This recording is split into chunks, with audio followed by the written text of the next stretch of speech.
Are you ready to get your mind twisted? Because in this video, we are going to talk about one of the most cleverly written films in cinema history, Shutter Island. First, we will follow the storyline of the film. Then, once we start analysis, all the mysteries will unfold. Hold tight and fasten your seatbelts, because here we go. In the first scene, we see our main character Edward Daniels, or simply Teddy, on a ship, feeling seasick. He repeats an important phrase to himself. It's just a water. This line, which we hear at the very beginning, is not random. We will revisit it at the end of the video.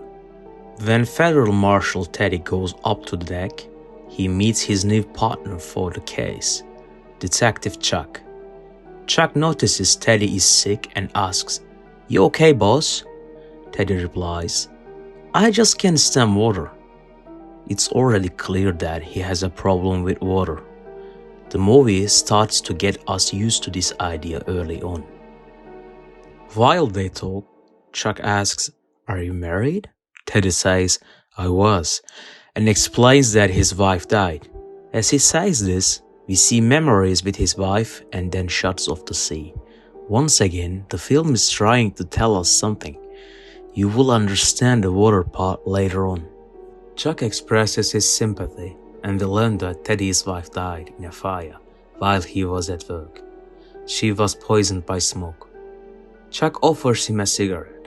Teddy and his partner are assigned to a remote island where the mentally ill are treated. Shutter Island.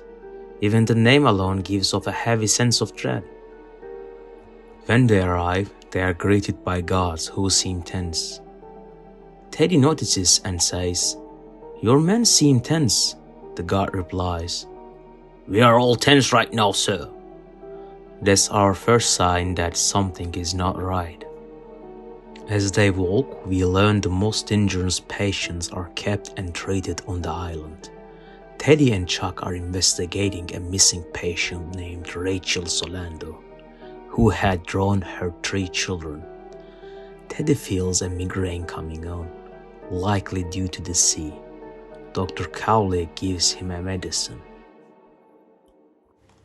The doctor explains Rachel escaped from a locked door with barred windows. It seems impossible. The detectives inspect the room themselves again. It seems escape was impossible. Teddy finds a paper on the floor that reads, "The Law of 4. Who is 67?" Dr. Coley acknowledges the paper, but no one knows what 67 means. Teddy keeps the note. They search for Rachel around the island. Dr. Cowley says 7 guards were posted during the time she supposedly escaped, so it's very unlikely she got past them. Teddy asks to interview all the staff. The doctor is hesitant, but agrees. While exploring, they see steep cliffs. If Rachel escaped, she might have fallen and died. Teddy asks about caves in the cliffs, but the guards say they are unreachable, full of poisonous ivy, and Rachel doesn't even have shoes. They also come across a lighthouse. When Teddy asks about it, the guards avoids giving clear answers. Suspicion begins. When the staff are gathered, none say they saw Rachel. One staff member keeps his head down and Teddy questions him. He admits he went to the bathroom once that day. Dr. Cowley gets visibly angry. Teddy begins to believe everyone is lying, especially the doctor. Teddy interrogates several patients and staff about someone named Andrew Ladies, but no one recognized the name. Chuck asks Teddy who that is. Teddy explains Andrew was the janitor of the apartment where he lived with his wife. He blames Andrew for the fire that killed her and came to the island for hoping to find him. He believes Andrew is hidden in the lighthouse. Teddy also suspects that island staff are doing illegal experiments on patients. Later, he begins to doubt that Rachel never existed. If her escape was so impossible, maybe she never existed at all. Chuck's words begin to make sense. If Chuck is right, and they were sent there on purpose, they might be trapped.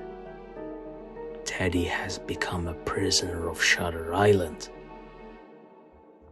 Later, the detectives' wet clothes are replaced, and so are their soaked cigarettes. At a meeting with the doctors, they learn that there are 66 patients in the facility. Teddy brings up the 67 from the note and believes a secret patient exists. The doctor denies it, but then says Rachel has been found near the lighthouse. That is not a coincidence. Teddy and Chuck talk to her, but nothing suspicious comes up. Teddy's migraine worsens. He resists to take medicine at first, then takes it. After sleeping, he and Chuck sneak into Ward C to search for Andrew Ladies. There, Teddy finds a man named George Noisy, who tells him everything is a setup. "You are not here to investigate anything. You are a rat in the maze," he says. He also asks, "Have you ever been alone since you got here? Ever worked with your partner before?" Teddy says he trusts Chuck. George delivers a blow. "They have already won." These lines plant serious doubt. Teddy later finds Rachel hiding in a cave. She says she was once a doctor on the island and discovered they were cutting out parts of patients' brains to make them more obedient. She protested, so they declared her insane and locked her up. She asks Teddy if he's been getting headaches and if he's accepted pills or cigarettes from the staff. He realizes he has. His hands begin to tremble, just like Rachel warned. He asks her about the lighthouse. She says, just like George did, they do brain surgeries there. At this point, Teddy believes he must reach the lighthouse to discover the truth. The next day, the patients look at him nervously. The guards warn them not to stare. Teddy asks Dr. Cowley where Chuck is. The doctor says, "You have no partner. You came here alone." Teddy is shaken. The doctor insists, "Tell me about your partner." Teddy pretends not to understand. Which partner? He thinks they are trying to make him look crazy, just like they did with Rachel. Teddy believes Chuck was captured and used as an experiment. He swims to the lighthouse, knocks out the guard, and climbs to the top. But all the rooms are empty. Finally, he finds Dr. Cowley sitting calmly at the desk.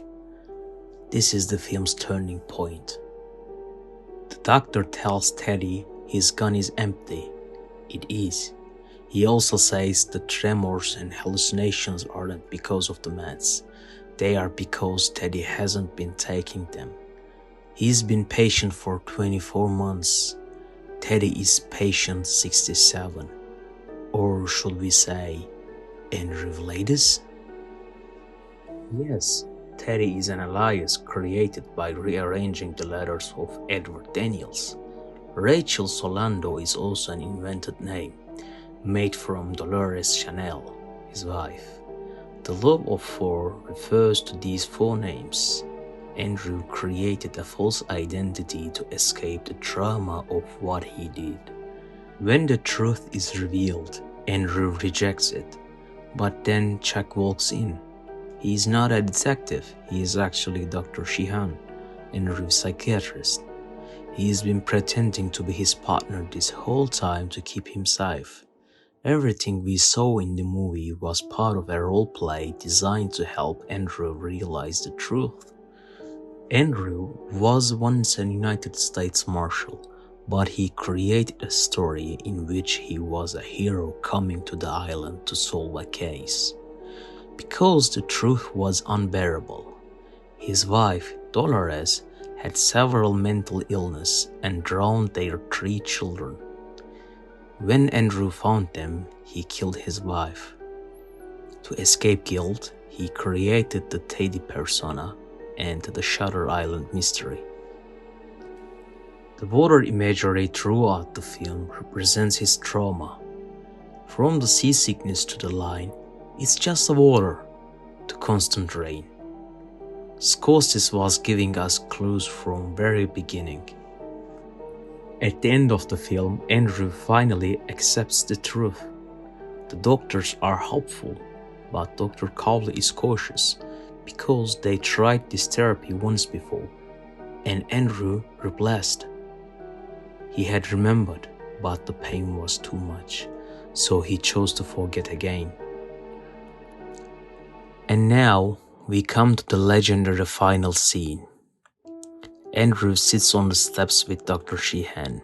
He says, "We have got to get off this island, Chuck. There is something not right here." Sheehan is devastated. He thinks Andrew has relapsed again. Dr. Cowley gives a silent nod, and the staff prepare for lobotomy. But then Andrew says something chilling. Which would be worse, to live as a monster or to die as a good man? Dr. Sheehan looks shocked. Andrew smiles. He is not crazy. He remembers everything. He just doesn't want to live with the pain. He is pretending to be insane so they will perform the lobotomy. He chooses peace over the truth. And that, my friends, is what makes Shutter Island is a masterpiece.